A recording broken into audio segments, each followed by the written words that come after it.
della salsiccia di nostra produzione, nostri maiali suino nero dei Nebrodi, che troverete alla Sagra delle Castagne.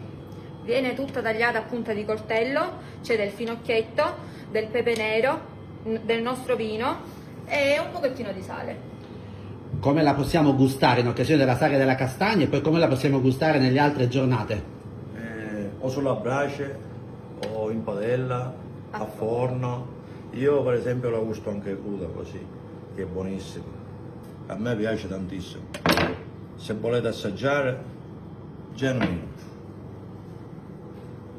È buonissima. Accompagnata con Anche- un bel bicchiere di vino e siamo al buonissimo. completo. Mentre per la Sagra la potremo gustare come? Sì, bella, arrostita sulla brace.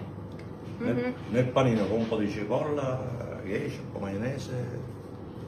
E qui abbiamo tante altre specialità, quindi ci saranno anche i formaggi del territorio. Formaggi, provole, salsiccia, sì sì. E fateci sapere da dove ci state guardando.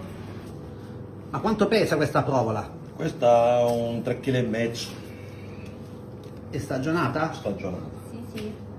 Tutta produzione del territorio dei Nebrodi? Sì, tutto dei Nebrodi.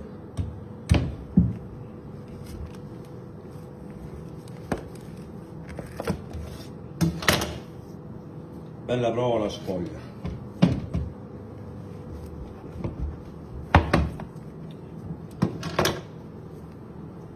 Quindi troveremo anche i formaggi. Sì, formaggi, salame. Non mancherà un nulla. Un po' di tutto. Un po' di tutto.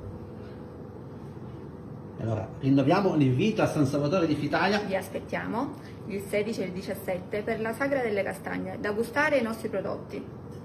Venite in tanti. Ci sarà anche lei a servire. Certo, Certo. in prima linea. Quindi anche tanta simpatia e tanta allegria e competenza. Certo, certo. non mancherà. Signora, salutiamo tutti gli amici. Arrivederci, Vi aspettiamo quindi. a San Salvatore di Fitalia il 16 e 17.